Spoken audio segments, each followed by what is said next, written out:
Amigos de Comunica TV, bienvenidos a un nuevo programa de La Nota. Hoy tenemos un tema muy importante: acciones legales contra la inseguridad en las cárceles. Luego de la peor masacre vivida en la penitenciaría del Litoral, son muchas las familias que quedan devastadas por el dolor que embarga perder un ser querido. ¿Cuál es la responsabilidad del Estado ecuatoriano ante esta situación? ¿Quiénes son los responsables? ¿Cuáles son los pasos que deben seguir los familiares para exigir justicia? Estas y otras interrogantes las responderá nuestra invitada, la abogada Viviana Rodríguez. Abogada, bienvenida. Hola Edward, muchísimas gracias por la invitación. Aquí estaré para responder todas las dudas que tengamos. Abogada, ¿por qué se da este tipo de situaciones dentro de las cárceles del país? Si bien es cierto, es por la sobrepoblación que existe dentro de las cárceles. Es decir, no hay un control de los guías penitenciarios. ¿Por qué? Porque falta personal. Entonces, al no existir esto de aquí, una seguridad por parte del gobierno, existen estas riñas dentro de las cárceles que se dan entre las bandas delictivas por ganar territorio, en los que estén en contra, los matan, los asesinan, los mutilan, como es la que estamos viviendo y viendo actualmente. Eso es lo que se da actualmente. Entonces, la falta de los guías penitenciarios que existen y la sobrepoblación es la causa de estos confinamientos que se están dando dentro del gobierno del litoral de las cárceles. ¿Quiénes son los responsables? Los responsables hasta cierto punto son las bandas. Las bandas son los que están ganando territorio, no solamente dentro de las cárceles, sino que ellos quieren ganar territorio fuera de las cárceles, en ajustes de cuentas, en asesinatos, en mutilaciones, porque si bien es cierto, nos damos cuenta de que existen bandas ya internacionales dentro de nuestro territorio ecuatoriano, por lo cual ellos están ganando y se sienten con el derecho de ganar por su dinero invertido en estas bandas delictivas y asociaciones ilícitas que se están dando internacionalmente. ¿Qué dice la Constitución respecto al derecho a la seguridad que debe dar el Estado a los privados de libertad? La Constitución es clara. Existe en su artículo 160, el artículo 66 de la Constitución de la República, donde nos hace énfasis a la inviolabilidad de la vida. Es decir, que el Estado es el que garantiza y precautela que no habrá pena de muerte y de que todos los reos, es verdad que ellos tienen derechos: alimentación, seguridad, protección. No solamente porque están dentro de las cárceles no van a tener derechos, sí los tienen, solamente en aislamiento, por lo cual ellos se deben de acoplar. Nos damos cuenta que nuestro estado actual está pasando por un estado muy crítico. Se está, dentro de las cárceles está habiendo matanzas, asesinatos. Entonces, no se está dando una seguridad, porque, como lo dije antes, vuelvo a recalcar, por la sobrepoblación, porque no existe guías penitenciarios donde ellos se abastezcan a la cantidad de reos que existen. Entonces, la Constitución nos está dando la seguridad a la vida, pero como lo estamos viendo actualmente, no se está dando, porque hay muchos asesinatos, muchas matanzas. No solamente sufren ellos, sino sus familiares. Nos damos cuenta de que algunos reos ya les faltaba poco tiempo por salir, por lo cual los asesinaron. ¿Por qué los asesinaron? Desconocemos, pero uno de los puntos claros puede ser porque no estuvieron de acuerdo a las decisiones de esas otras bandas, o finalmente porque les faltaba poco tiempo para salir. Entonces, estas otras bandas los asesinaron. ¿Para qué? Para ir en contra del Estado. Es una de las ideas principales que nos damos cuenta. Y si nos vamos a profundizar, este tema aborda muchísimo. ¿Qué es lo primero que debe hacer una persona que haya perdido un familiar en estos amotinamientos? El familiar que haya perdido a su pariente dentro de este amontonamiento que ha existido dentro de las cárceles, lo primero que debe hacer es buscar información. Es de conocimiento público que existe una carpa en el Parque de los Amanes donde están dando información a los cuerpos que no han sido identificados. Entonces deben de ir con cédula a buscar información a los agentes de la policía. Y lo que voy a decir va a sonar un poco ilógico, pero hay que tener mucha paciencia porque no se están aún abasteciendo, porque no solamente es un familiar, una persona que ha fallecido, sino muchísimas personas. Hay algunas que no están siendo identificadas porque han sido desmembradas, quemadas y todo lo demás. ¿Los familiares a quién deben responsabilizar de este tipo de actos violentos? Deben de responsabilizar hasta cierto punto al Estado. ¿Por qué al Estado? Porque el Estado es el que garantizará los derechos físicos, psicológicos y morales de los reos que están pagando su condena.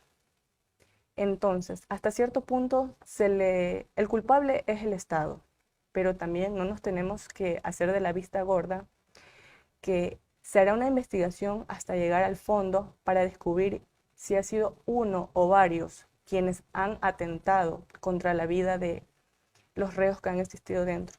Esto de aquí es un proceso muy largo, porque también se demandará a estas bandas, a estas personas que asesinaron y mutilaron a los que estaban por salir, a los que no estuvieron de acuerdo con sus otras bandas. ¿Cuáles son las opciones que tienen los familiares para exigir justicia? Las opciones son seguir el proceso.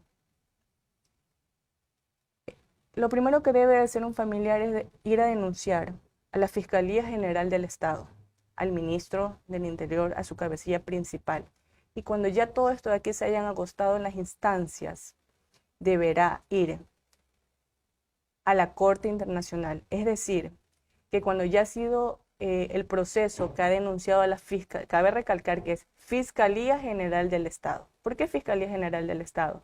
Porque esto de aquí ya excede a lo que ya ha pasado, a muchos fallecimientos y que existe fuera de aquí.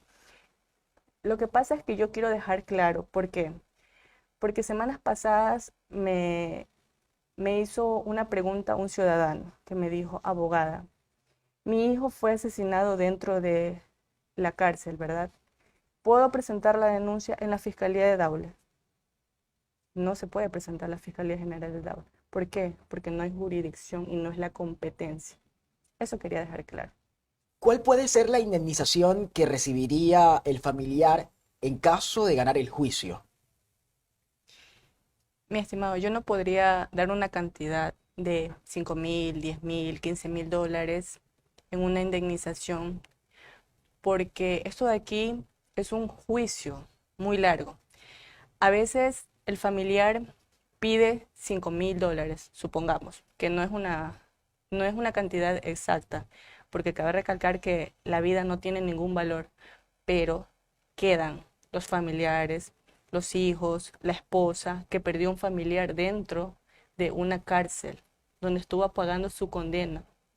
Entonces, la indemnización no puede ir más allá de los límites que existe. Por ejemplo, yo no puedo pedir mucho más allá porque yo sé que la situación del país está muy crítica. Entonces, tenemos que tener claro que dicha indemnización no tiene que sobrepasar el límite de el dinero que existe en cada país determinado o a quien vaya a pedir la indemnización.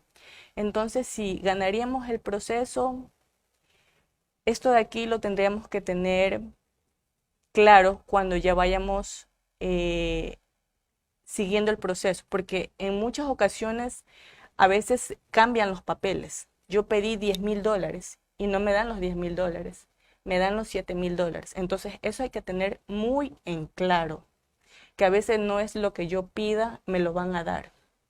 Entonces, no le podría responder qué cantidad se podría pedir o el Estado estaría dispuesto a dar.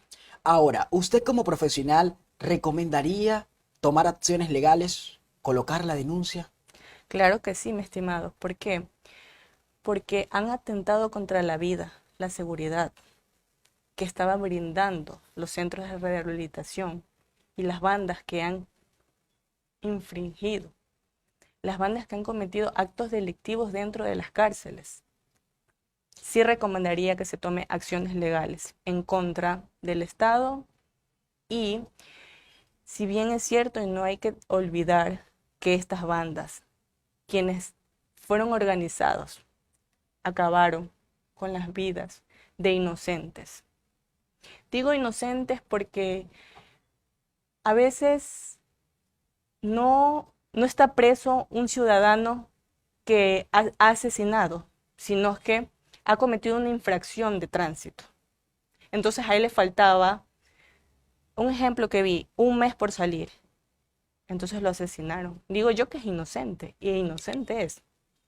Abogada, tengo una curiosidad. Estuve viendo en las redes sociales el caso de un padre de 4 reos que perdió a 3 de sus hijos en la matanza del martes pasado en la penitenciaría del Litoral. El hijo que ha sobrevivido está en el pabellón 9 y le quedan solo días para terminar su pena. El hombre pide desesperadamente ayuda a las autoridades. ¿Es posible brindarle asistencia a este padre desesperado? Según los portales oficiales ya existe el estado de excepción, el cual hace días atrás nuestro presidente de la República lo firmó, en el cual nos está demostrando y garantizando que hay la toma de la cárcel. Entonces, si nos damos cuenta, la fuerza pública, la policía, los militares, ellos dan la seguridad dentro de nuestros centros de rehabilitación.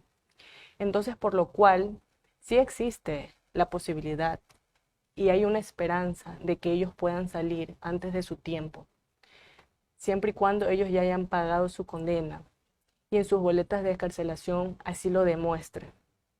Entonces nuestra ley es clara, sí hay posibilidad. ¿Qué tipo de ayuda o seguimiento debería dar el gobierno a los familiares de los fallecidos? Asistencia social a sus familiares, a sus hijos, asistencia psicológica, porque no es fácil perder a un familiar. Donde usted me hizo la pregunta anteriormente, yo como madre, yo como hija o yo como esposa, esperaba a mi familiar que saliera la siguiente semana, pero no va a llegar. ¿Por qué? Porque perdió la vida. Entonces quedan traumas psicológicos. Debería, y sí hay asistencia social y asistencia psicológica que se le está dando a los familiares y deudos que quedan. Muy bien, ahora es el momento de ustedes de generar sus preguntas para que la abogada Viviana Rodríguez pueda responderles. Muchas gracias, Edward. Así es, aquí estaré para ustedes para responder sus dudas, inquietudes en una próxima entrevista. Muchísimas gracias. Déjenos las preguntas en el buzón para que de esa manera podamos contestar y abordar cada uno de los temas. Abogada, muchas gracias por acompañarnos. Sus coordenadas, dónde pueden ubicarlas las personas que estén interesadas en contar con su servicio. Aquí en la pantalla dejaré mis números, que es solamente de llamada, donde yo podré asesorarlos legalmente, ayudarlos a salir de algún problema legal. Estoy a las órdenes. Muchísimas gracias. De nuevo, gracias, abogada, y a ustedes en casa también muchas gracias por conectarse a esta conversación. Será hasta una próxima oportunidad cuando nuevamente estaremos llevándoles el desarrollo de temas de interés general. Síganos en las redes sociales para estar siempre informados.